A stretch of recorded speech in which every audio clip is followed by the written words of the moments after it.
Ready for dictation start. Carbon उत्सर्जन की रफ्तार का फिर बढ़ना पूरी दुनिया के लिए दुखद और चिंताजनक है। जीवाश्म ईंधन से वैश्विक कार्बन डाइऑक्साइड उत्सर्जन 2022 में 1% बढ़ने का अनुमान है, जो 37.5 अरब टन के एक नए रिकॉर्ड को तोड़ रहा है। वैज्ञानिकों ने शर्म अल शेख मिस्र में आयोजित हो रहे संयुक्त राष्ट्र जलवायु परिवर्तन सम्मेलन COP27 में यह घोषणा की है। यदि उत्सर्जन की यही रफ्तार जारी रहती है तो मानवता केवल 9 वर्षों में औद्योगिक पूर्व तापमान से 1.5 डिग्री सेल्सियस ऊपर पहुंच जाएगी। 2015 के पेरिस जलवायु समझौते ने पृथ्वी के लिए सबसे गंभीर विनाशकारी परिणामों से बचने की मांग करते हुए उत्सर्जन की एक सीमा का निर्धारण किया था, लेकिन उसकी पालना नहीं हो पाई है। नतीजे सामने हैं। जलवायु वैज्ञानिक और ग्लोबल कार्बन प्रोजेक्ट की एक सदस्य कोरिन ले क्वेरे कहती हैं कि 9 साल बहुत लंबा समय नहीं है। वैश्विक लक्ष्यों को पूरा करने के लिए उत्सर्जन में जिस तरह की कमी की जरूरत है, उसका अभी संकेत भी नहीं है। उत्सर्जन में वृद्धि ऐसे समय हुई है जब दुनिया यूक्रेन में युद्ध से पैदा ऊर्जा संकट झेल रही है। कोविड-19 महामारी से उबरने की कोशिशें भी जारी है। वैज्ञानिकों के अनुसार कार्बन उत्सर्जन इसलिए भी बढ़ा है क्योंकि कोयले की खपत बढ़ी है। यूरोप में गैस के अभाव के चलते ऊर्जा पैदा करने के लिए कोयले का प्रयोग बहुत बढ़ा है। नए सिरे से हवाई यात्राओं के कारण तेल की खपत भी बढ़ी है।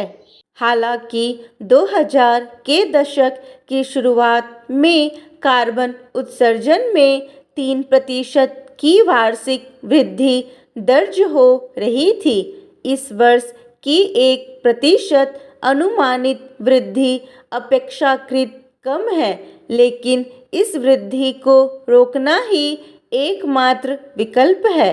गौर करने की बात है कि पिछले दशक में दुनिया में उत्सर्जन को घटाने के बेहतर प्रयास हुए थे, लेकिन ताज़ा आंकड़े बता रहे हैं कि उत्सर्जन रोकने के मामले में फिर कोताही की शुरुआत हो गई है।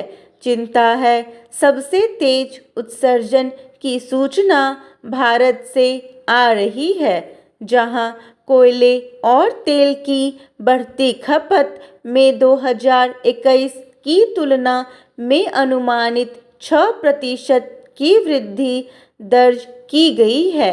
अभी चीन सबसे बड़ा कार्बन उत्सर्जक है, लेकिन वहां इस वर्ष उत्सर्जन 1% घटने का अनुमान है। यहाँ कोयले की खपत में वृद्धि नहीं हुई है। वैज्ञानिकों का अनुमान है कि कोयले के जलने से होने वाले उत्सर्जन में लगभग 1% की वृद्धि होगी और एक नया रिकॉर्ड स्थापित होगा। यह सोचने की बात है, दुनिया अभी भी लगभग 80% ऊर्जा के लिए जीवाश्म ईंधन पर निर्भर है। यदि किसी देश की बढ़ती अर्थव्यवस्था जीवाश्म ईंधन पर ज़्यादा निर्भर है तो उसका उत्सर्जन बढ़ने वाला है। स्वच्छ ऊर्जा या अक्षय ऊर्जा अभी भी शुरुआती चरण में ही है। जिन देशों में आबादी कम है वहाँ अक्षय ऊर्जा को ज़्यादा बढ़ावा दिया जा सकता है, लेकिन जहाँ आबादी ज़्यादा है वहाँ लक्ष्य दूर की कौड़ी है। जिस गति से पवन और सौर ऊर्जा का विकास भारत जैसे देशों में होना चाहिए था वह नहीं हो रहा है। साथ ही अगर हम कोयले से बनी ऊर्जा से ही अपने इलेक्ट्रॉनिक वाहन चार्ज करने जा रहे हैं तो यह भी कोई पुख्ता उपाय नहीं है। बेशक वर्तमान ऊर्जा संकट की वजह से यूरोप ने अक्षय ऊर्जा के महत्व को ज़्यादा बेहतर ढंग से समझा है। अगर यूरोप में वैकल्पिक ऊर्जा के लिए युद्ध स्तर पर प्रयास हो तो भारत को भी इसी दिशा में तेजी से बढ़ते हुए उत्सर्जन घटाना चाहिए।